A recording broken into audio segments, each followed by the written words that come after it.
So what's good, TMG fam? It's your boy L and I'm back with another reaction. How y'all feel? Welcome back to the channel. Salute. So, completely random, but I need to know. Why? Because I'm nosy. Mind your business. But anyway, man, what's the weirdest thing you've ever eaten? What's the weirdest thing? All right, I'll go first and kick it off. And it can be intentionally or accidentally. What's the weirdest thing you've eaten? I'll go first. All right, I think the two weirdest things that I could think of off top of the brain right now would be chitlins and frog legs. I think those are the two weirdest things I've ever eaten. You know what I mean? Both of them were intentional. They were an accident. But, and I don't eat chitlins no more. I used to. I grew up on them, but I haven't eaten them in years. So if I eat them now, I'll probably get sick. And frog legs, we was on a cruise and somebody asked me to try them and I tried them and I just couldn't get like the little, that's all played in my mind was the little legs just jumping and frog, yeah. Anyway, so let's get to the videos, the craziness, all right? So remember, question everything. You should. And these videos are for entertainment purposes only. Let's get to it. Can you guys explain something to me? How were the houses destroyed, but all of the trees are intact? How? Could just somebody enlighten me? Intact. All those black spots, those are all trees. Intact. But the houses are gone. Trees. Intact. Intact trees. The trees are intact. But the houses are burned. It doesn't make sense.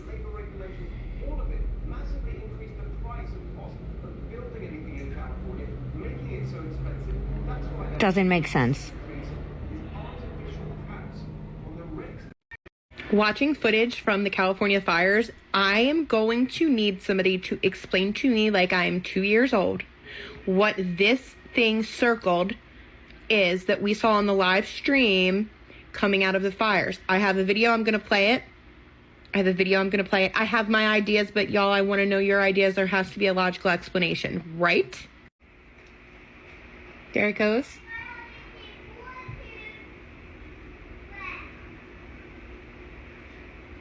Way too fast for a fire plane, way too big for an ember. So if you have a logical explanation for that, I would love for you to let me know. I know I have my ideas. I know what side of TikTok I've been on. I've been on this side of TikTok since early December, about like December 3rd-ish. Okay, I live on the East Coast for reference. So I have my ideas. However, I'm told that there are logical explanations for everything. So I am looking for your logical explanation, please. And thank you. If you have one, please let me know. I think the logical explanations went out the window a long time ago, bro. They're gone. I don't even know what a logical explanation is anymore at this point. But I do know a lot of people have been seeing these things on the screen, on TV, on the news. They've been seeing them and they've been posting videos as well. And I was thinking the same thing. She kind of took the words out of my mouth. Like that was way too fast for anything that was over there trying to assist them in putting out the fires. That thing was moving. Now, it could have been helping, but that's something else. That's different. In Las Vegas, the story of a Green Beret shooting himself and then blowing up a Tesla Cybertruck keeps getting stranger and stranger. What is the danger of the conspiracy theories suddenly, I don't want to say taking flight, but gaining more and more credibility? Sure, that's always a danger. Like the FBI deals in evidence, they deal in facts. Conspiracy theories don't. They just take one sliver of something that's true and then just expound upon it to make it seem like it could be possible, right? And so the FBI needs to stay one step ahead of that and probably, better messaging, not being afraid to come out publicly with information. Sometimes they'd be holding back. That's interesting. When a lot of these conspiracy theories be coming true, be real, be for real. Like, it's interesting how they always come out and try to downplay everything or make us feel like we're crazy by thinking different things and then finding out later on down the line that what we were thinking was actually right. use that information, get that out there to the American public so they know exactly what's going on. Of course, you have an ongoing investigation. You have to be careful with the information that you're allowing to get out, that you're putting out there. But sometimes it's absolutely necessary to keep the trust of the American public who you're defending every day. So everyone knows about the forest fires that are raging right now. And now there is a lot of news that a lot of the insurance companies are saying that they're not going to cover these forest fires. Now, I don't know if that's 100% sure or if they're going through it, but it makes me wonder if all this time insurance was just a Ponzi scheme and they lobbied the government to give us laws making us have to have it, but they knew the amount of crap we get into with healthcare, with environmental disasters, all that was stuff that even if they crowdfunded, which is basically what insurance is, we're all paying, and then if somebody needs some, they give you some of the pot. We're crowdfunding for it. But maybe they always knew that wasn't going to be enough. And so now they're just denying all of these claims, pocketing the money for themselves, and leaving us to rot. My thing is, like, how is it that they can hold us accountable, right? And make us and force us to have it, but they don't hold the other side accountable when it's time for them to pay up, step up, do what they're supposed to do and do the right thing. Why are we always the ones that's held accountable? I don't understand that. Like, how are they not, like, forced, just like we are, to step up in times like these? Like, this is an absolute joke. Uncontrollable wildfires, intense hurricanes, flooding, droughts. Scientists say extreme weather events are becoming the norm because the Earth's average temperature is consistently getting warmer. 2024 was the hottest year on our record. It was about 2.3 degrees Fahrenheit above the 1951 to 1980 average. And collectively, the last 10 years have been the warmest since modern record keeping began. NASA Chief Scientist Dr. Kate Calvin and others conclude the warming trend is driven by heat-trapping carbon dioxide emissions and other greenhouse gases. The Chicago area falls right in line with the warming trend.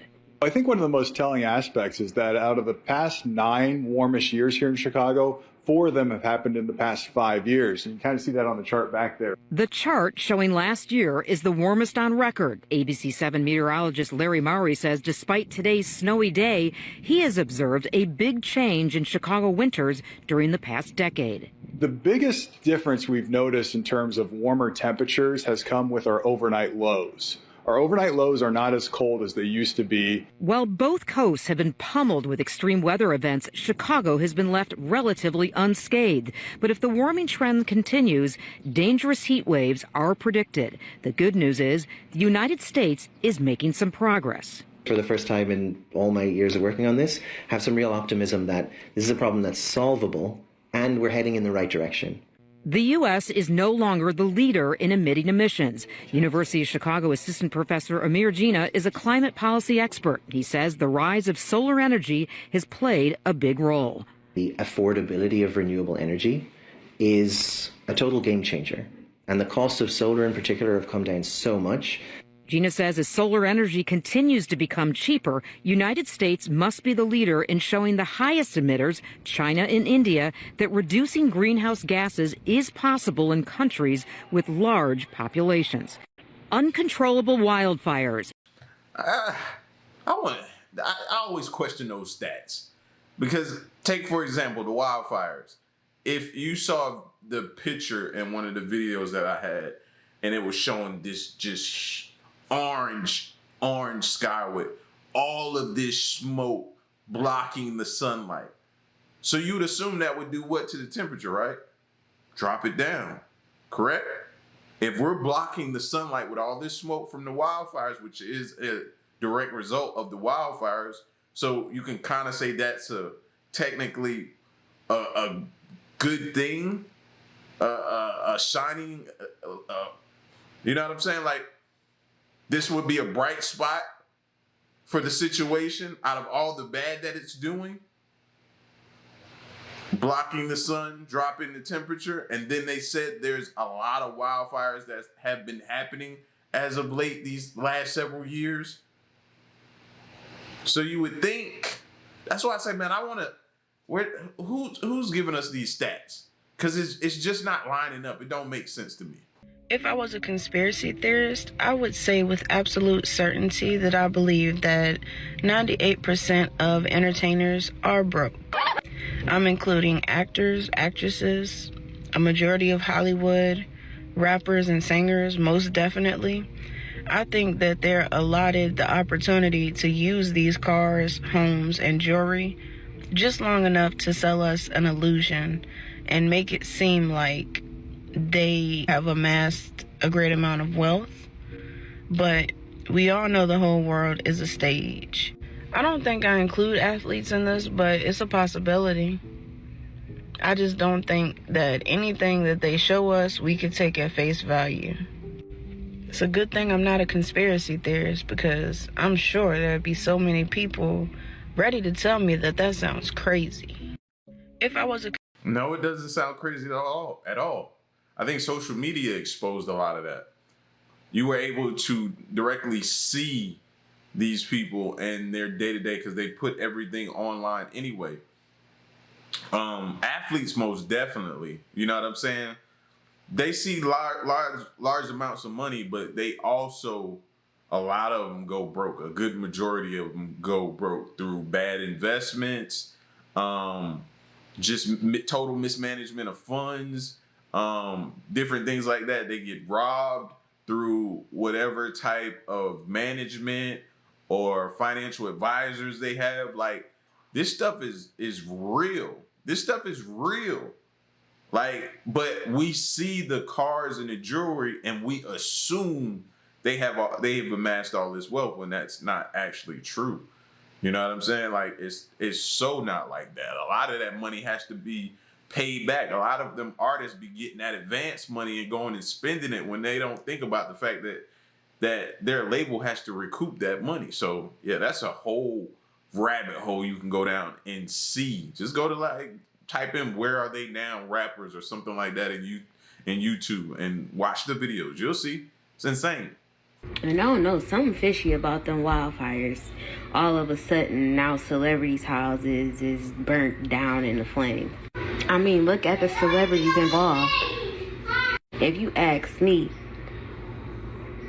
evidence, this is just an alibi for whatever is to come to get lost in the fire, lost in the flames. And I don't. Yo, I cannot lie on that one right there, bro. They might not have started it, but it happened at a convenient time where some of them probably took advantage, if you know what I'm saying, and went back and probably threw some documents or threw some things in the fire, or a lot of things that could have probably, you know what I mean, implicated them, or yeah. Some things got done during this. You can believe that. I definitely believe that. If aliens crossed the galaxy in whatever is their spaceship and arrived at Earth just to throw some balloons across North America, I'm thinking, really? Really? We have crowdsourced any possible alien invasion on this Earth because there's 6 billion smartphones in the world, and everybody can take a high-resolution still frame or video camera. We have 1 million people at any moment who are airborne, who can look out their windows. I need better evidence than just, we don't know what it is, therefore it's alien. Our capacity to detect alien life with the crowdsourcing of eyes on Earth tells me that it's less convincing than ever before. Correct. If aliens cross the galaxy... Man, tell that to those 3 gentlemen, them 3 pilots that sat before Congress and gave us all their accounts of things that they've seen, witnessed, the people they've spoken to, all of that type of... Tell that to them. Y'all be so quick to downplay it and hit us with all this quote-unquote intelligent talk. You know what I'm saying? Like, don't get me wrong. I like Neil deGrasse Tyson. You know what I mean? He gives out some good information sometimes, but sometimes I disagree with some of the stuff he says, bro, because it's almost like he downplays the people and tries to make us look crazy, like we haven't experienced or seen what we saw. No, bro, you can't do that to us. Like, no, I refuse. It's, I feel very emotional watching these people Sorry. It's just emotional to see the desperation of the people that live in this neighborhood. I mean, you can see this woman with a bucket of water just trying to make sure that her home doesn't catch on flames. Their roof is starting to catch on fire. Someone in that household was on the roof, and we were yelling, "Sir, please get off the roof, please get off the roof." They're trying to do everything they can to protect their home, because as you can see, right next door, this home is just completely engulfed in flames. And it is just really bizarre and heartbreaking to see some homes completely standing and fine, and then homes just across the street or a couple houses down just completely on fire. To see these homes, it's absolutely heartbreaking. We're on Meadowbrook right now in Altadena, and if we come out onto the street, you can see people trying to protect some of their most expensive prized possessions. We have a beautiful Corvette here that's been parked on the sidewalk. You can see the house though, where it's parked outside of, also on fire. You can see a man also at the house next door. He's trying to pour water on his home, trying to prevent his home from catching on fire. We have houses down here that are completely fine, but people are outside really worried that these embers and this fire is going to jump and possibly catch their homes on fire. I spoke to someone earlier. He's walked away to check, I believe, on his sister. He said that he's pretty frustrated because obviously firefighters are not here, but it is impossible, I mean, for firefighters to be in every single street of this neighborhood here. Earlier, we were a couple minutes away and there was home after home after home on fire. So they're really just trying to get a hold on this. It is quite literally almost impossible. Around the corner, Altadena Golf Course, the clubhouse, almost completely burned to the ground. On our way here, we saw the flames shooting up on the roof there. Behind me, you can see people observing the neighborhood here out on the lawn, people on the phone trying to call people, scrambling, people packing up cars, packing up their valuables. And, this is really why we tell people to have an evacuation plan. Make sure you have your documents with you. Make sure that you know where you're going, what you're doing, and that you, if you need to leave at the drop of a hat, that you are prepared. Because as you can see here, some people just unexpectedly, their homes have just completely caught on fire. It's absolutely heartbreaking to see. We've seen assisted living facilities on fire. We've seen a Jewish temple and center on fire this morning, a nursing center on fire this morning. And so just a heartbreaking situation in this neighborhood. Again, we're on Meadowbrook. People are definitely frantic here, feeling a sense of desperation. Even me just standing here watching them, trying to do everything that they can to try to pick up their belongings. It's just really hard to imagine what all of these people are feeling. It's, I feel very... Bro, I'm like so much praying for rain, bro. Can we just please get some rain? You know what I mean? And it may not extinguish it, but it'll slow it down at least. We just need some rain, man. Just to buy them some time. Like, these houses are burning, and you can tell there's no firefighter in sight, which means they have exhausted all of their personnel. All of their personnel are exhausted and are probably other places, and they need more manpower. They need more people. I know they've said they've deployed the prison firefighters, to which I saw a lot of y'all on social media talking like, why are there prison firefighters? Oh, bro, no. Some prison firefighters are some of the best. Some of the best. When I got trained, I was on a prison facility. When I got trained, and those prison firefighters are some of the best. Let me say that again, the best. Seriously, bro, you'll be surprised. I went to Gypstick in Forsyth. Yeah, the best. So don't know. No, they know what they doing. Don't think they don't. Here's the spiritual implications to the California fires. When first researching this, I wanted it to be something else. I wanted it to be a conspiracy, one of the things you see in the post. But when I prayed on it, I sat God interceded in my night last night and wrecked me like a wrecking ball with this information. I almost got sick when I received this message here, this prophetic message that this is a moment of God coming back, right, and sanctifying the land for all of the idol worship that has taken place there. You can go back in the Old Testament and look at the biblical verses about idol worship and what they were doing with that and what that implies, what kind of things they were doing with Baal in those areas. Here, they're still doing it now, so it was the retribution for that. It was the get back, the clap back on that, and God was sending a message, right, as it says here in the Lord's Prayer too, thy will be done on earth as it is in heaven. So the spiritual implications of this was it was already on fire, but now it is here to point out the worshiping of the idols and what people have been doing with that, with the children and all of the things that are happening in that area. So we must stop, we must redeem ourselves, we must get on our knees and pray, we must ask God for forgiveness, we must get aligned with the scripture now, we must go all out, and we must realize that the time is now. We are here, the end times, and God's wrath is pouring upon the land for those who have not been righteous. Pray and find Jesus. Amen.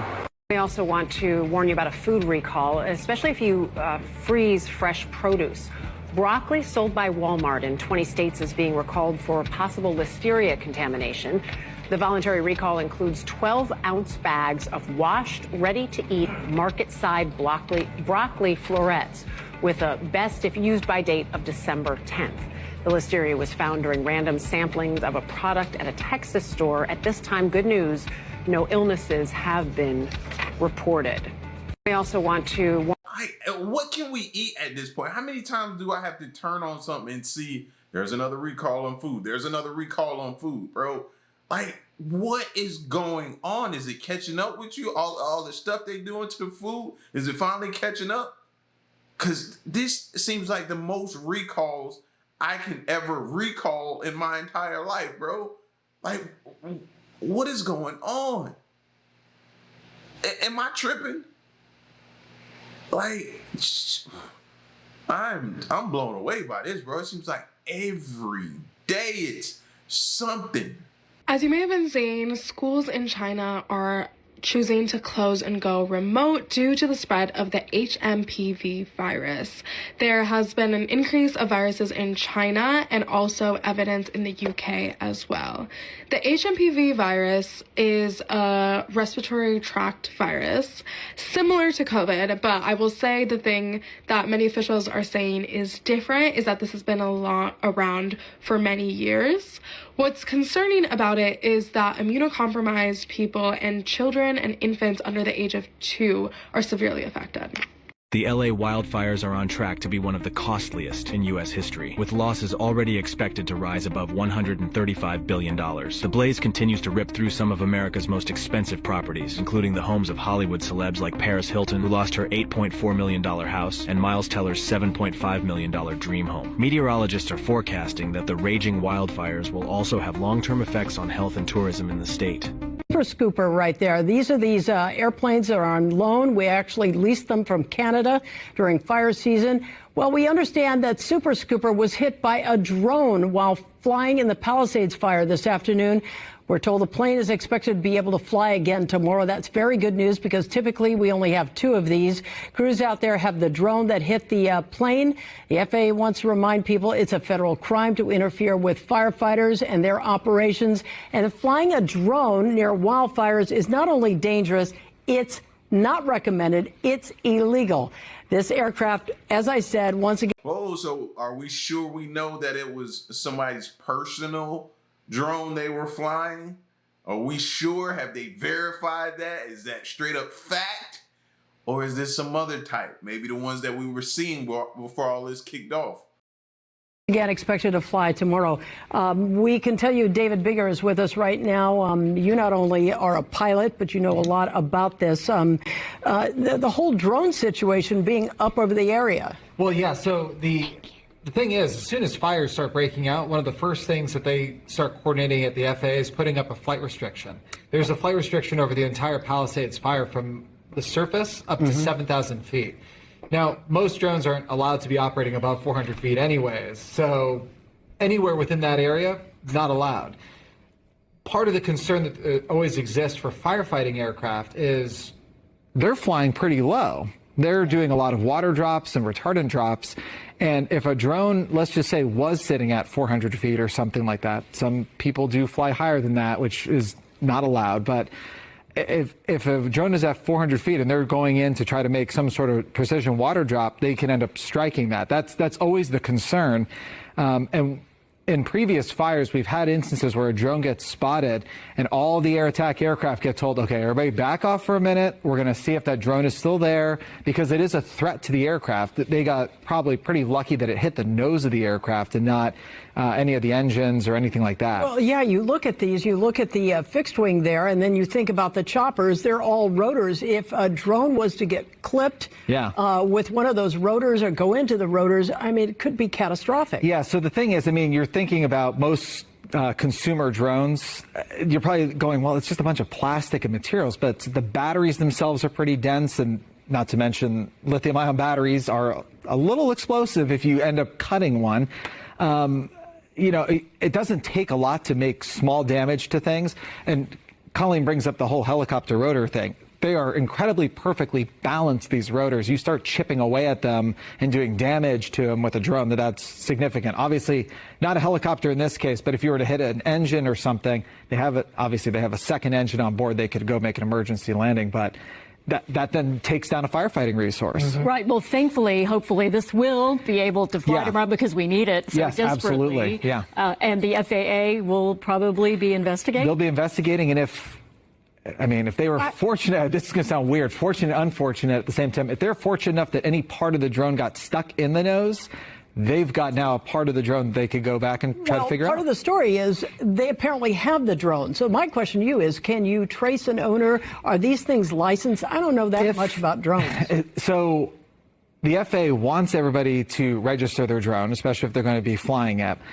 Whether or not everybody has done that is still a big question mark, but assuming that you're operating legally, you would have... Man, please, just like the person that they said they caught that started these fires, just like that person's name has been plastered and talked about everywhere, if that was the case, if they knew who it was, we know who it was. They'd have that person, like, they want people to be out in the front taking responsibility and blame for what's going on. They want people to post the blame for things. Like, nah, we would know.